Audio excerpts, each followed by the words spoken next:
oil's melted onto the skirts of the piston. It's obviously rubbed off your bore coating as well. HoonTV!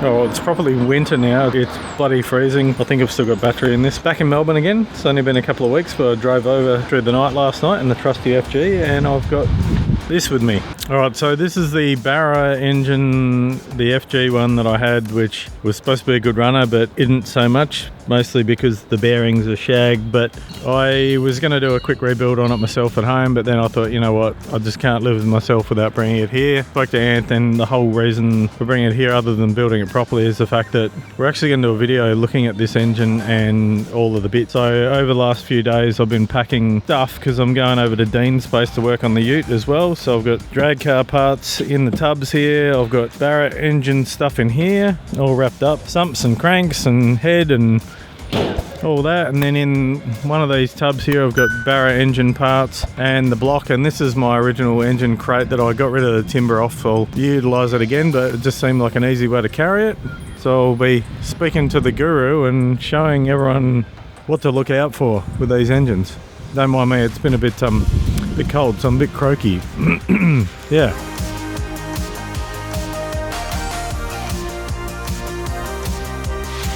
How abnormal does that look? It's so tiny, and it's got a 3/8 diameter. Either that's really small or it's got a really big head. Yeah. Thanks, mate. I couldn't show you that, but hey, hang on.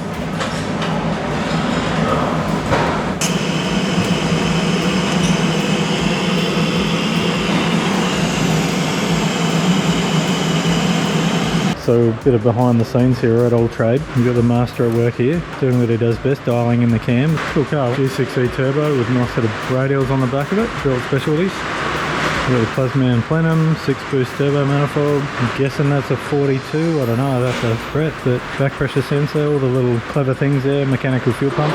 Neat car. So if you get another phone call, Hang on.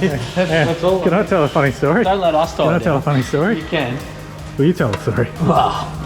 I'm going to say Anth tied the wheels and tyres down on his ute. Hey, I never mentioned anything about anyone. I hooked the strap on, he tightened it up. Went down the highway, wheels come off the car. Will found him, cost him a box. Nice. And hashtag build Barra. Yeah. Alright, I'll see you. Thanks, mate. I'll chat to you. So another episode of Boxer and Anth hang out in the engine room and look at stuff. Very professional. But before we do that, I'm just going to quickly show you. He's in there coughing his guts up because we're both feeling a bit crap because it's freezing cold. But I have a box of stuff here, a very nicely vapor blasted timing cover, Horsepower Junkie timing chain, set of rods which we'll show you later, and the coils, everything's all mint and nice and ready to go. So they're all the ready to go bits. I've got a ceramic coated sump here from Dale at Adelaide Ceramic Coating, and a PSR manifold that Dale Ceramic coated as well, but they're all nicely wrapped up. Got a mint looking rock cover over there, but now I've got stuff to look at. Because in my previous video, where I showed what I thought was bad, I wanted to get the master over here to give it his look-see, and we'll give you the once-over and see what he reckons. So hello. How are we? So you can tell he's a bit sinusy, so we won't make him get too excited. Or... Is that the segue, is it? Yeah. Yeah, so it's cold. It's probably, I don't know what's the time, 7 o'clock, 8 o'clock here in Melbourne. We've closed all the doors off in the workshop as well. Mark's got his engine here all stripped down in pieces so we can go through and have a look at it, have a look in detail as where it's gone wrong. Head, I think he's already had it cleaned and serviced, or cleaned and looked at least. Yeah, so I had that just to save you the hassle and the time because we weren't going porting or anything like that. So yeah, just a basic checkup, really. It's got the Crow springs in it. If you're happy with it and it's all good, then it's been faced, I believe, all the good stuff. So yep. But the cam caps. Yes, I don't know if I don't think you gave him these parts, but I didn't give him the cams or the cam caps. That's why the cam caps still look standard Barra. If you zoom in here, the hard facing here is damaged. The camshafts are pitted on the globes. Yep. It's pretty common. That's normally oil starvation, or it's a lack of quality oil. Yep. You can see here. I reckon this engine had both of them. Yeah, you can see here. The funny thing is, a lot of people freak out, but aluminium head has got very little scarring and wear in it, but yet your cast iron hardened cam journal is full of scarring and wear. That's because the debris deposits and it bites and sticks into the aluminium, and then it just tears apart the cast iron face. So it acts like a file, basically. So head good. Head's good. Caps good. Well, caps have got a fair bit of wear in them too. Yep. So if we have a look at this one, for example, there's a fair bit of wear in that. It's the same as on this side. This one doesn't look as bad. The front one presents quite well. See through here how half of it looks good, half of it's scored up. That's just telling you that it's had contamination flush through it. Yep. Same with that one, same with that one. Contamination's a little bit worse on these ones. Why the cap half looks much worse than the bottom side is because when the camshaft sits in here, the springs actually push it up and load it up against the camshaft cap. Yep. So the whole time that's sitting in there, if you think about it, there's clearance on the bottom side where the oil's getting pumped in. Yep. And it's pressed up almost metal for metal on top with a very, very thin oil film on it. So that's why the caps wear out at a faster rate than what the cylinder head itself does. So now, can we reuse these? We can, but I've just what I'd like to do is just tension them up and mic them up and just see what clearance we end up with. Yep. And if the clearance is good, and all we have to give me is a very, very light polish or a light hone with the bar, that's all we'll do. We won't take any more material out of it because we'll make it excessive clearance and then deems the head unserviceable. Yeah, and I did bring I had a spare head that I just threw out there because we're not going to look it up for the meantime. But the potential issues you run into here is if we over polish them and try and make them look great. The camshaft's happy, but then your VCTs aren't. So then they're going to bleed off oil pressure. They're going to be all over the place because now you've got heavier valve springs. Yep. And the heavier valve springs require more cam control, but you can't have as good a cam control when you've got less oil pressure. Yep. So it's a trade-off. As long as they come up within spec, we'll give them a light hone up. That should be fine. Camshafts we're going to replace anyway, so you're going to have a journal that's bigger. We're not going to have to polish those journals down and put more clearance in them. Yep.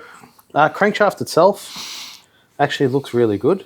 Yeah. So and same deal because before when this was just going to be a throw it together myself in Adelaide before I discover the rest. Yeah, I had the crank checked and polished, but he said, you want to check it again, and he said it measured up okay, but we figured we'd bring it here and check it. Yeah, look, I haven't mic'd it, but aesthetically, it looks okay. There's not a lot of wear in the pins. There's some minor scoring, radial scoring that runs through. That's, again, reflects the contaminants that have been flowing around the engine. That's what you'd see. Realistically, it's less than 0.1% of the contact area of the bearing. So for what you're doing, it will be fine. I don't like these. You can see how they're knife edged around the oil galleries. So we'll clean that up and just radius them out. And the thrust looks good. So that's the other thing that we look at that's quite important. The thrust face on both sides, it's got virtually no wear in it. So that's good. Obviously, we'll crack test it. We'll check it for straight and we'll remeasure it again, make sure it's all right. It does have a little bit of surface rust on it, but that will polish off really quickly anyway. Yeah. It got bagged up, but sat around for a bit. So any metal that's basically lying around, it's as soon as you get any moisture in the air, off it's going to go. So we skip past and I got out one of the rods and pistons because they all look kind of the same. So you can see here just the colour of the piston itself. But basically, you can see how dark burnt on the oil is on both sides of the pistons. So the piston, 1, has got hot. 2, the oil hasn't been changed in all that regularly. The oil's melted onto the skirts of the piston. It's obviously rubbed off your bore coating as well. That's just lack of lubrication. The oil rings are stuck in there. Like you can just rotate them, but they are wedged in there. Yep. They're wedged in there that tightly that see how highly polished the surfaces are there? Yep. So the oil ring's not working. You can see in between the labyrinth of the oil ring that it's all caked up. The only way for the oil to escape that oil ring on a factory piston is down these 2 little kernels on each side. So there's 4 in total. Yep. Most other pistons, actually, they drill them through and they come radially in the skirt here, which gives you a lot more surface area to bleed oil off. Look, if you're going to build one of these as a standard, you wanted to make it a nice thing, you'd add a couple extra oil holes in there to get it to bleed oil off properly, stop the rings from caking up. But that's why they've caked up, because the oil's got to go from there, it's got to work its way all the way around to here and then come out here. Yeah, okay. And then once that starts blocking up here, the oil can't travel to there. The oil burns, it sticks, it turns into like a hard wax or a resin, and it sticks in, and that's what holds the rings in place, yeah? Then you can see consecutively as we go down, the dirt between each groove and how black it is between each groove. That's not what a standard piston looks like after a standard operation. Normally the top will be dirty. That'd be dirty from carbon deposit. From the second ring should be quite clean, and then between the second ring and the oil control ring should be quite clean too. But seeing how that's dirty all the way through tells me that it's burning oil. And then again on the top of the piston, you can see the real rough deposits around that outer edge there. Yeah. That's oil melted onto the top of the piston. So this thing was using a lot of oil, to say the least. And the bearings? The small end bush, it feels quite tight. It doesn't feel like there's a lot of wear in there, which is okay. So it's probably to be a serviceable item if we're going to reuse these rods. And then obviously the bearings tell you the story as well. So they're wiped right across. So you've had a failure of the surface of the bearing. You've had a failure due to oil starvation here, which is evident throughout it. So yeah. It's had a hard life. If we pull one apart, maybe we might be able to see something else. Being a turbo piston, this was a turbo motor, and you can tell that because it's got a circlip groove in here, which means the small ends of the rod is floating, has a bush in it, and normally they're a 22mm pin. The other thing too, see once we put the bearing in there, see how loose that bearing is? Yeah. And that's because it's had so much heat in it. That bearing's fatigued, which is what we call virtually a spun bearing. But that bearing's fatigued to the point that it's lost its crush inside the tunnel and it's changed shape. So that bearing curled in on itself, where it should be putting pressure outwards, and it should be a nice tight click fit into the bearing shell itself. On the back side of the bearing, so the back side of the bearing is a hardened case. And what you can see in that is, one, you can see that the heat that's tried to transmit through the bearing and into the rod so the bearing could cool down. You can see the discoloration. But you can also see the crosshatch pattern in there, which matches the crosshatch pattern in the rod, which also, it's imprinted, it's complete bearing part number and everything on the inside of the rod. A lot of the time you see that from high load situations. So potentially as well, I don't know how abusive they were with this engine or if it was tuned up or whatnot, but it looks like it's received more load than it was ever designed for. And that would have been bearing fit, bearing clearance, and bearing selection. So you can see that. You can see the same pattern in the back of that one too, and you can see a similar pattern in the cap side. The fit of that one is again. Yeah. It's just loose in there. Nasty. Yeah. How about this thing? You've seen this before, but I haven't filmed you looking at this properly. What's that, Exhibit A? Exhibit A. This is the evidence of... Is that Pit My Ride? This is... No, different. No? He didn't have an A on the start. Oh, okay. Right. So this is Exhibit A. This is a murder of a Barra. Looks like someone called Mark's had a go at this, have they? Yeah, I know. So, What's going to go there? I was going to draw that one out, but because this is, as you'd put it in the industry, fucked. Yeah, I decided it was a waste of time. Oh, we use the word unserviceable around here. But, yeah, same. Yeah. Yeah. Well, back cover, obviously, just shows a lot of wear. Now, that's not from the gear, stack height, or anything not being right. That's just purely debris. As this turns around and moves with the engine in that position there, get them to go together, it's that jammed up. But basically, you got oil coming up through here, comes in behind the gear, goes into the generator here, and as it gets squished through the gear set, it gets pushed out to this side, which is then what pressurizes it. And why it gets pressurized is because it's got no way to go back to where it came from. So you have a pressure zone here, and then you have a second pressure zone there. The only other way it can migrate back to this point is when the relief valve comes down and opens, and it comes through those holes, and then comes all the way back to the inlet to start the cycle again. All right? But once the debris is in there, it doesn't matter what it is, this does have a filter on it as such, but it's quite a coarse mesh filter. It's not a fine filter like a paper filter or a 5 or 10 micron filter. It's quite coarse. I did mention that was absolutely chock-a-block full of silicon and bearing material. Well, I haven't cleaned it fully yet. You can still see some flake in there. Yeah. And what we would normally do, if we were going to reuse this, we'd actually cut the cap off, because if you have a look down the sides there, I don't know if there's enough light, maybe here. Can you see in the sides? You just can't get in there, yeah. See all that? Yep. A lot of people put them back on again, and that's what they look like. And I'll show you a good way of...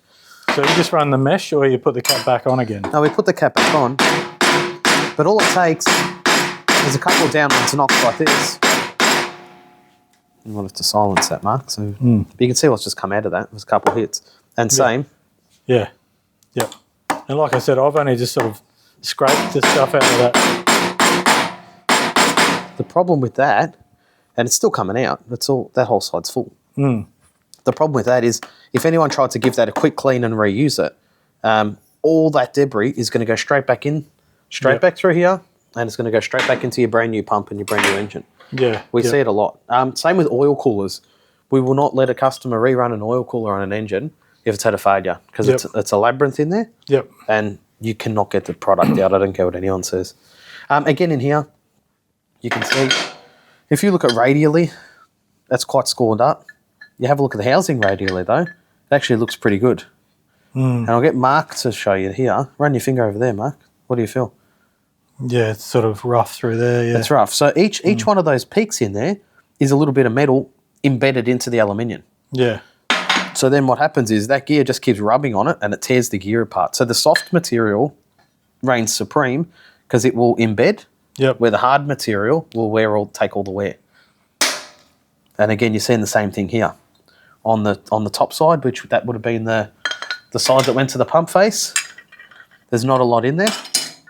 On the bottom side, though, where it's running up against the housing face here, that debris is coming in. It's trying to get back. It can't go anywhere, and it gets jammed between that face there, and it just gets mashed like a powder mill. Yeah. So yeah, that housing is completely unserviceable now. You can't reuse that. No. And if you did try and reuse it, the problem you'd have is you've got too many leak paths. So yeah. Once these two are sandwiched together and you put a brand new set of gears in there, you're going to have oil trying to bypass through all these veins, bypass through that section there, and bypass through here. So you're going to lose oil pressure before it even gets into your engine. Yeah. So your pump may make 70 pounds at wide open, but by the time it even gets into the main oil gallery, it's going to bleed back through here, and you might be down to 40 pounds at wide open before you've even done anything. Yeah. Yeah. So that's no good. So how about the gears there? Oh, that's the other thing too. So again, that tells the story. If you want to check out the inside of those gears. It's so hard to show how bad they are in this video. Well, the lucky thing here is that obviously you can see that the screen of the filter's still intact, and the debris in there was small enough that it created damage, but it didn't jam the pump up, because normally what happens is you get enough debris in there, these jam, and then it splits the gear, and then the whole gear blows apart with the housing. I think just the fact that it didn't blow apart is the only reason why they've kept the engine together, thinking it was still okay. But it would have had absolutely no oil pressure. Unless they put diff oil in it. Maybe that's how they kept it alive. I don't know. Straight 140. Yeah, maybe. You don't know. It might have made £20 on idle. So. Nice. Yeah. Yeah. Nope. All right. So. But yeah, so that's bin job. Scrap metal. This could be saved, but it has to be cut open and cleaned properly. Yep. Can you buy them new still? These, no, you can't get by. No. So yeah, wreck a job, but like I said, you just cut them open. That's fine. Yep. You can salvage that. Then brings you back to the cylinder head. After seeing that, if we had this engine in here and we had to quote it up for a customer, once you see that, you then have another look at the cylinder head and you go, all right, we've got some issues here. One being, these gears are going to be full of the same shit that's gone through that gear. Yep. It's all in the engine. Yep. The oil gallery plugs here in the front of the head, they have to come out because you've basically got a dead end that's that long. Also, if you zoom in on here, Mark, there's a ball valve that's been pressed in here from factory. That goes through to the head stud hole and it feeds oil pressure to your tensioner. Yep. So if that's blocked in any way, your tensioner's not going to work. Yeah. And what you don't want to have a situation where you're building something back up again, you're trying to make it all fresh, It may cost you 5, 10, 15 grand, depending on what level of build you're going to buy. And then to start it up and have the same issue, or then to have a tensioner issue and then blame the tensioner when the oil gallery can't provide oil to the circuit.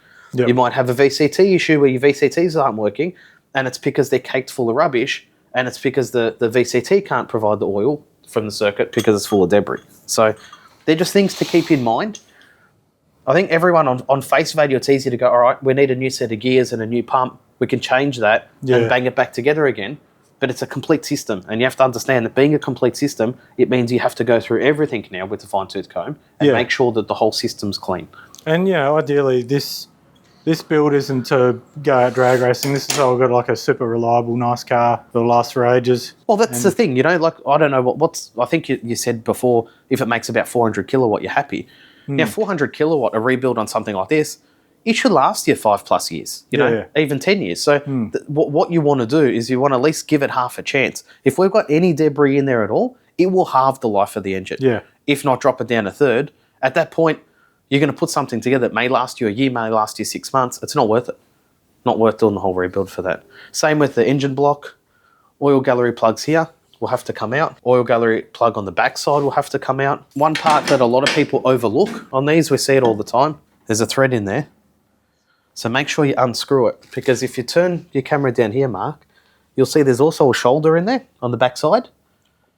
So the thread and the shoulder leave a gap of about 5 mil. And every time we pull them out, there's always debris jammed in around that. So you could do the whole thing again. Like I said, you could rebuild your whole engine and get it all right. That hasn't come out. The problem with that is after filtration. So whatever goes through here is going straight into your main oil galleries, and we'll chew up your bearings. And are you proud of me that I took it out already? Because you told me to take them out. 100%. 100%. Part of the glory of the job is cleaning. You're a really good cleaner when you're an engine builder. And if you're not... Before you tip it up too, you mentioned before I started filming as well, you're talking about the Welsh plugs and the fact that one there is corroded. Yeah. Do you want it on the side or...? Well, you mentioned the back. So... Well... What I like is that you haven't gone too hardcore with cleaning the block. So when you haven't, I can sort of see, you can determine things from the side of the block. So discoloration, you look for stains. You look at like this Welsh plug here, that bottom corner's corroded. I think if we give that a light tap with the screwdriver, we'll end up going right through that one. And then you can come around to this side of the block. Potentially, it's had maybe a turbo leak or a seal leak or something like that, because there's a lot of oil on this side of the block. Might have even been power steering pump, because it's quite normal for the bottom pressure line to be leaking on these. Yep. But there's oil caked through the side of the block. Why is this part so clean? Maybe we've got another issue with the Welsh plug here too. So when we do the rebuild, we'll tear them all out and change them. The one that I'm a bit skeptical on is the one at the back. Because every time we pull the Welsh plugs out on a Barra, these ones almost always break through. That looks far too clean to me. And the good thing is you can see from the top of the block down, the backside of it looks super clean as well. So a bit skeptical someone hasn't changed that at one stage. Same thing, it's pretty rare for Ford to knock these gallery plugs in and misalign them. Can you see how there's there's all the metal jammed on the bottom there? Yeah, so that whole lot hasn't been chamfered properly. Someone's whacked the gallery plug in that, and they've just torn all the bottom edge off it. The scary part with that is then they don't seal properly when you've shaved half the side of it. You come around and you have a look at the front one, that looks like a factory fitted item. So I don't know, maybe someone has had a bit of a play with this at one stage, being a turbo motor, we don't know. And that's the other thing too, whenever you're playing with them in your own backyard, you don't know what someone else has done. They're now a vintage, they're now, coming up to 25 years, these cars. So almost as old as you. Well, that's right. Yeah. So yeah, you just have to look at everything as though it's been touched 10 or 20 times. And you hear some stories of people having issues with engines, and they might rebuild their car, 5 or 6 times, and 3 different people have touched it, and that's one owner. So you don't know what you're going to get, especially if it's a turbo thing. We'll flip it over. Just now. On a side note, just while we're here, all the people that say that Barras are really big compared to like 2Js and stuff like that.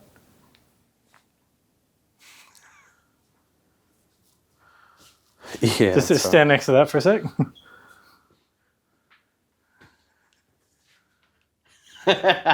What is that? That is huge. Yeah, so that's well, they call it a case, but essentially it's an Iveco. It's a 13 litre. This particular one is in an agricultural baler, I think it is, or a seeder. It's one of the two, but it's a 13 litre capacity. Big boy. Yeah. Nice. All right, let's flip it over and have a look at the fun side. Actually, maybe just while we're on the top here, just want to have a look at the bores. So we can see here on the bores, you can see you got a nice shiny oil ring. So normally they're not so clearly defined. I'll use the bearing as my pointer so my fat fingers don't get in the way. But here you've got, once the piston's a top dead centre, that's where your 2 oil rings stop. This is where your second ring is, and this is where your top ring is here. And then the top section of the piston hangs out up the top here. When you get a pattern like that with 3 ring sets on there, it's showing you that the engine's got excessive blow-by. For us, it's a really good way of telling. Normally you'll have one clean section where the top ring stops and then the bores clean all the way down. The other thing too is on the inside of the bores here, if you have a look down this midsection here, you can see we've got a little bit of wear in there, but really that's not significant for an engine that's done a whole heap of Ks. It's quite good. The crosshatch is still there, the pattern's really nice. And what that says to me, it's more so the ring's getting stuck, bad oil maintenance, more so than an issue with the crosshatch in the bore or any of the finishes on the bore. Yep. If you want to grab the other side, mate.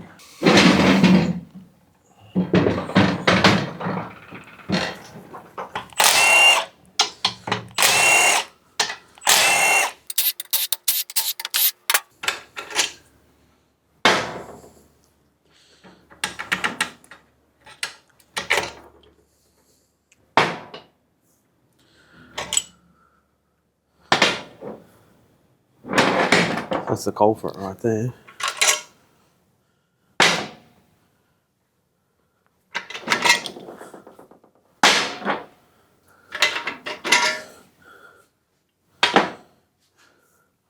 All right, so basically we've got all the caps off now. If you pan over them, I'm sure everyone can pick for themselves which one's the worst one of the lot. Now, you can see in the other ones here, they're obviously heavily worn, but again, not something that's really, if you kept changing your oil and kept changing your filter, all of that debris will keep getting extracted from the engine. So yes, your clearances get bigger, your oil pressure gets lower, but the engine keeps running, all right? In the middle here though, as soon as you have a bearing completely collapse and fatigue like that, these other ones, they're damaged, but they're still tight. They're still holding their form. So the only thing that happens with those ones is you lose oil pressure. This one though, once it starts collapsing in, that bearing's going to keep disintegrating further and further and further. If this engine had another bearing like that in there, you probably wouldn't find nowhere near the catastrophe of what we've got. Also, if the guy kept changing the oil in it, probably would have kept it running for a bit longer too. So that's one thing to look at. Again, now we've got to step back. Now I know it's that bearing that's damaged. We bring that over here to the crank. And this tells the story why the big ends still look so good. Because remember initially we looked at the crank and we said crank doesn't look too bad. The reason for that is the middle feed on a Barra has no oil supply. So the middle feed on a Barra gets oil that comes up from the block, oil lubricates that pin and goes nowhere. On all the other pins though, oil gets injected through the pin and out to the big end bearing. So because there's no correlating big end with this one, you haven't seen a massive big end bearing failure. Yep. If this was on this pin, for example, that big end pin would be completely destroyed. Yeah, and it would have never got to that stage. Yep. This would have delaminated a little bit and that would have completely shit itself. It's lucky that it's that bearing that's gone. Yeah, okay. And then block side, you've got the same story. They've had to tie that one in because that bearing's completely collapsed. Yeah, well, I put a zip tie around it just for transport. Yeah. But if I give all these other ones a wiggle, they're still tight. Again, they show oil starvation on the surface. They show oil contamination on the surface. But the worst case scenario would happen there would have been low oil pressure. So in a way, it's a bittersweet because it's lucky that it was that one, that it didn't do any further damage, which means you get to keep the crank. It means you get to keep the rods if you want to reuse them. And it means you get to keep the block. Yep. Once we go to dive a bit deeper into this, what we've got to check now, slide that one out. We've got to measure this tunnel up now and make sure it hasn't moved or done anything stupid. We've also got to measure this cap up because this cap now has had a lot of heat through it. All right, so if we have a look at those two up next to each other, so you can see the discoloration through the centre of that shell. That's all the heat from that bearing trying to go through that bearing to dissipate, and it can't do it. This one doesn't have any signs of that. So here we've got number one. So there's a gap under the end here. That's good. That's what we want to see, because what that means is we still need to give it a tap and the cap locates nice and tight. Yep. This one here, for argument's sake. See, I've just dropped that cap in. There's no gap under that, and the cap's completely loose. Yeah, okay. So what's that mean? It's gotten hotter and shrunk? Yeah, so it's got so hot that the cap has collapsed. The problem with that is, if we were just now to reuse that, put a new set of shells in it, clean it all up and put the engine back together again, this will have the same effect and will look like that again within 6 months. Yeah, okay. Because this cap doesn't locate. So what happens is, I don't know if you can zoom into the bottom edge here, Mark, and I'll put an edge on there. Can you see that cap moving when I do that? Can you see that gap opening up and moving? Yeah. Yeah?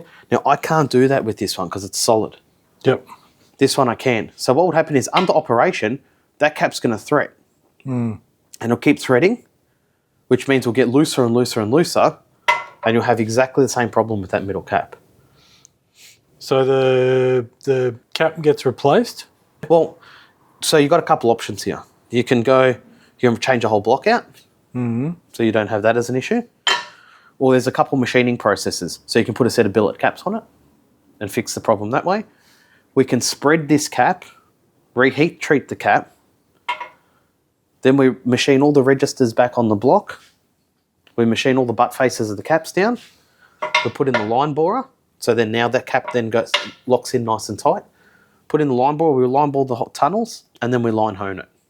At that stage, that's nice and tight. It's been reset again. It's got the right amount of crush on the cap, and then the engine can be reused. So again, that's why I say it's sometimes you pull something down and you look at something and you go, all right, it's just the oil pump that's f***ed. But you've got to go back step by step and have a look at everything in detail. Yeah. Because your oiling system, it connects from your block to your crankshaft, to your cylinder head, to your camshafts. It goes right through the whole engine. So you've got to chase from that fault. You've got to start chasing it back and see where else you could have an issue with it. And this could have very easily, if someone was building this in their backyard, they might not have known that that's got to have an interference fit. They might have looked at that and thought, yeah, it doesn't look too bad. I'll put a new set of bearings in that. That'd be right. They'd bolt that down and tension it up and measure it from this one to this one with some plastic gauge, and they'd look like they got the same clearance. Yeah. So on face value, everything looks right, but it's not. It's a failure waiting to happen. Same thing too, now that we've seen that, I dare say the crank might be bent. So we should just check that the middle tunnel, how much heat it's had. And the other thing is, I'd definitely crack test it as well, because if it's had that much heat in the crank, the lucky thing for this, it doesn't have an oil gallery hole through, because normally the heat locates right where the edge of the oil gallery hole is, and they split out from the oil gallery hole from the center. So the fact that it doesn't have an oil gallery hole might actually be a saving grace, and the crank might be good. So this is me going, okay, so I was hoping that it'd be not too bad, but it seems to be quite trashed. But this is, yeah, like I was just saying to Anth before I just stopped recording for a sec, I said what people probably don't realise is when they come here and they bring an engine in and they're like, oh, I thought it just needed rings and bearings, you know. But well, that's the thing. We talk to people all the time. They'll bring something in. They'll say to us, "Oh, look, it's only chewed up a big end. Everything else is okay," and that's fine. Some people have got the experience. Some people get away with it as well. You get lucky. The thing that's quite difficult with these Barra engines is they have a big journal size on the mains, so the crankshaft puts up with a lot. So when everyone starts saying, "Oh, my engine makes 400 kilowatts, it makes 500 kilowatts," it's looked at like it's nothing. yeah, But you do the same in a small block Chev, you do the same in a small block Holden, you do the same in a Clevo, that you're stringing an engine out and it's at its capacity. So I think because they run so well, everyone, and they're engineered so well, everyone takes, I don't know. Do you know what I mean? They just, their acceptance level of what the engine will do and what it won't. Well, it's not too bad actually, Mark. What's acceptable run out on these? So obviously... So normally we say about 2,000. Probably getting closer to 3 there. So being yours and wanting to do it right, we'd probably just grind the mains. So that's right. At least if we grind the main bearings, you're going to have no run out on the crank and it's going to spin nicely in the block, yeah? But again, all these things to take into account. It's easy for us because we've got all the equipment here. Before we even grind it, we'd put it in the crack tester and just do one last check and make sure that it's got no cracks in it. Because it's not worth us wasting our time or wasting your time doing it. But yeah, these things have to be done because you just don't know. We had a customer with the 2J and he was insistent that it just needed a set of bearings replaced in it. We tested his crank was straight, we measured all his pins were good. It kept rattling one of the bearings out. We crack tested his crank and it was cracked all the way through the journal here. Now the problem there is someone else has serviced the crank, they've ground the crank, they've done all the hard work, but the pin's still cracked. So at that point it keeps chewing bearings and they couldn't work it out. It was they were onto the 4th engine And at the that crack stage. wouldn't show up until it expanded and got hot, would it? No, well, in the engine, but it would have showed up straight away in a crack tester. Yeah. So it's just that was never done. And that's why it's important to diagnose something properly because you may have a failure, but if you don't know the root cause of the failure, anything you do after that, it's just a Band-Aid. But yeah, that's it, man. And what's this? Is this finish time, is it? 9:30? No, I don't know. I thought that was home time. Smoko at Broadmeadows. Here we go. There's the date. Is that you? The 1 to the 3rd, 11. There you go. So this, FG Mark 1? Yeah. Yeah. Yep. So 9:30 on, what day was it? What was the 9th to the 3rd? The bit there that says Hoon, that wasn't there from factory. Yeah, that's But I feel like the previous owner of this engine was a Hoon because the car was written off. What was the 9th to the 3rd, 11? Was it a Friday? Might have been a Friday morning. That's why it turned out like this. Or a Monday morning. Hey Siri, what day was it on the 9th of March 2011? It was a Wednesday. Should have been a Wednesday engine. Oh, there you go. That should have been a good one. Hump day. Yeah. Hump day, everyone's on fire. Well, look, it did last a long time. It was lack of oil servicing which killed it. And then the other thing too, which we just stayed on, if you want to come around the backside, Mark, is just the rear flange. Yep. So obviously turbo motors are notorious for rattling out flex plates and flywheels. Yep. And you can see that black back flange is take all the black part out of it. Oh god, it's too late at night, mate. What's the time? The rear flange here is mint, like it's in really good condition. So it's never had a rear flange failure. Well, I mean, realistically, like the annoying thing was it bought all of the running gear Walk back over this. out of. Look at this guy. Look how strong he is. Yeah. Bought all the running gear out of a crashed car, thinking it was going to be just to drop it in. Got the loom, the ECU, everything. It was going to go straight in, tail shaft, tank, everything. And I'm rebuilding the engine, the transmission, and the diff. So. Did you say crashed or thrashed? Oh, probably both. It probably got crashed while it was being thrashed. Maybe missed the drifter in the car. Yeah, I did. Well, so I don't know if I've still got a picture of it, but it was an FG Mark 1 ute and the whole side of it was caved in. Yeah, okay. So just so it's definitely a missed the drifter video. That never got to happen. I fucking lost it, brother. Is this the worst one you've seen? No, it's not the worst. The worst ones I've seen are the ones, where you got a hole in the block or a broken crank, a hole in the cylinder head. At least like this, you can salvage some of it. Is it more work? Yes. If you want to save this block, you add another $1,000 to your bill because the tunnel's got to be line honed. The main tunnels have to be reworked. At that stage, most people go, you know what? I can buy another block for $250. So why am I going to go and spend $1,000 to repair the main tunnel? Hey, that's individual's prerogative at the end of the day, yeah?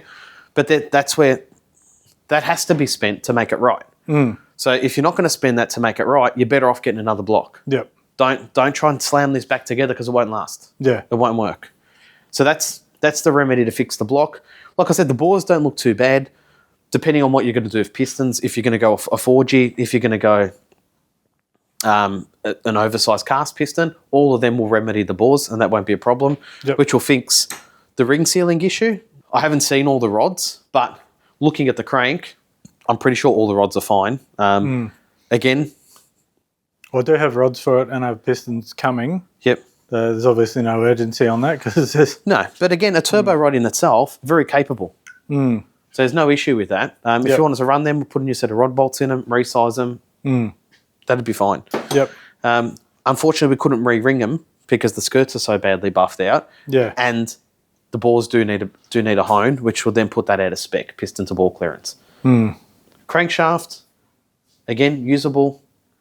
We would obviously deburr the holes, grind the mains, and just give it a balance. Normally they're pretty good. They're not too far out. We only find that we've got to give them a quick touch on the front and the back. Worst case I've seen a factory one out is about 30 grams. So that not far, considering what we see in here and how far they were out. And then you come back to cylinder head. Cylinder head all looks okay. These do worry me a little bit, so we will measure them up, mic them up.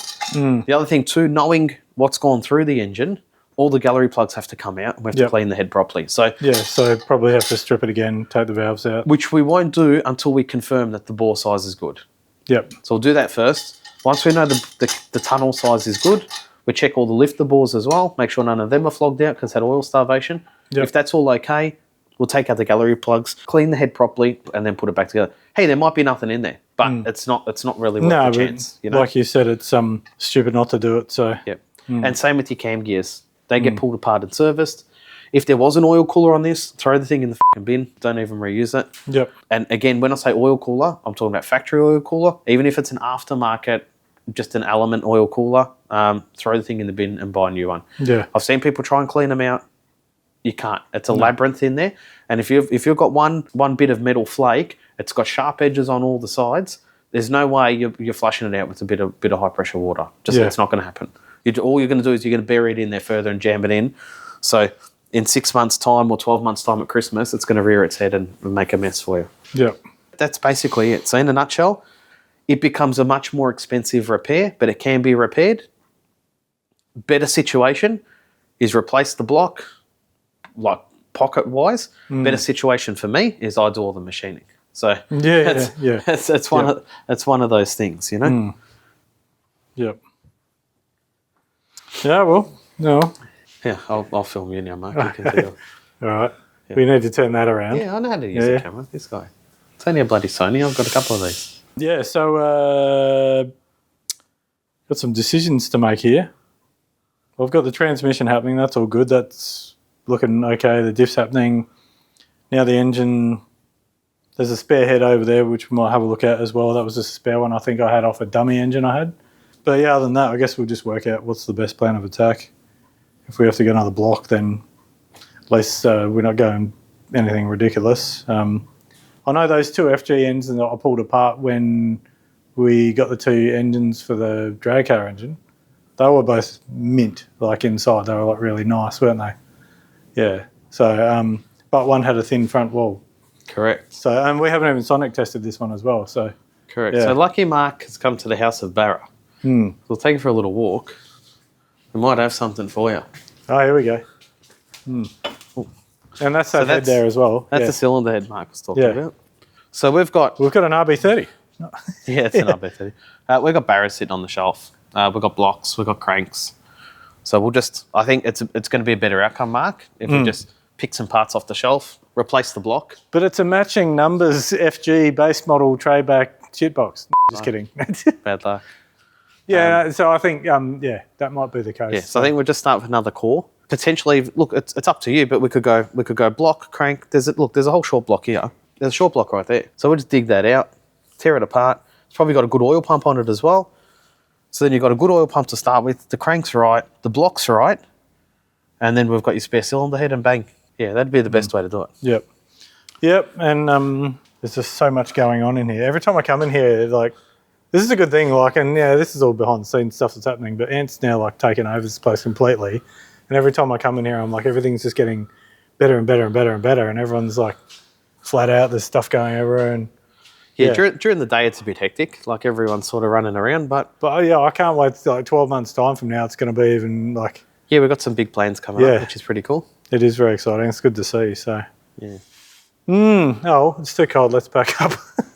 Well, that's that. Not the sunshine and lollipops outcome we were looking for, but at least I've got some new parts for whenever I've got a beautiful sump there, I've got a new turbo manifold. Actually, you can let the viewers know, we've got some shop blocks coming through at the moment. So quite often we build just shop engine blocks. So there's a couple FG motors coming through at the moment. Yeah, okay. In these engines, we run a PPM H-beam rod. They run a factory main main bolt, with a 6mm girdle on them. And then we put a cast piston in them, so they're a Hypertech piston. All your race bearings in them. The blocks get line honed, so the cranks are right, and then all the cranks are checked to suit. But yeah, that might even be an option as well. They're ready to go. So we can just bang one together, assemble it, if you're happy with the cast piston. It's up to you. But we build them. Everyone makes, it's a 500 kilowatt combo. They're happy. We gap the rings to suit, and they work really well. All right, let's clean up because Shano's got engines to build tomorrow. Yeah, we're going to make it look like we were never here. No one was ever here. Ooh, smoke bomb. All right, thanks for watching one of my another exciting videos. And also, sorry, quick shout out to our mates at Permaseal. All the new stuff here ready to go for when something goes together. So, yeah. So lots of scrap metal and lots of new bits and the guy with a cough. Yeah, and buy with caution, guys. You don't know what you're getting. Yeah. Well, I mean, I did say in the last video, this was a second-hand engine. So, yeah, you never really know, but bit of a bummer.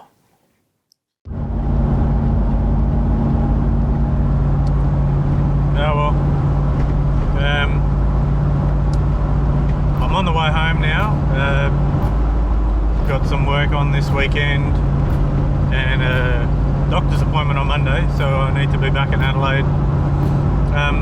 Always cool being in Melbourne, seeing everyone. Best of luck to Mez and all his mates this weekend. Will that at Winton for the Mad Series. This video will probably come out afterwards anyway, so I'll know all about it. But yeah, bit of a bummer. Yeah, we sort of packed it up. Both Anth and I were pretty knackered and not feeling great last night anyway, so we packed it up, finished, and we sort of decided that engine pretty much from top to bottom is just getting shelved. There's just too much work to do in the block. Like, it could be used later, say if because having to repair that middle cap and then re-line hone it and do that sort of thing is a bit of work. So maybe if it had like a one-piece girdle, like a PRP one, or some steel caps or something like that, then yeah, but it's not supposed to be a drag car engine, it's going to be a street car engine. And yeah, so I'm not exactly set on what's happening. I did speak to the guys I bought the engine from. I kind of told him, like, we'd spoken about the fact that yeah, it was a second-hand engine, but it's probably the worst one he's ever seen. So he graciously offered to send me a whole nother NA engine. So obviously with the idea that we were going to rebuild it anyway. So yeah, bit of a bummer. So I'm just to work out a plan, but get some other things done in Adelaide, and then gear up for when we come back to Melbourne, so we can finish the fuel system, the track locator on the ute, and some other weight-saving bits and pieces, and then yeah, get it over to Mitch so we can wire it up. So yeah, win some, you lose some, but got to stay positive. So yeah.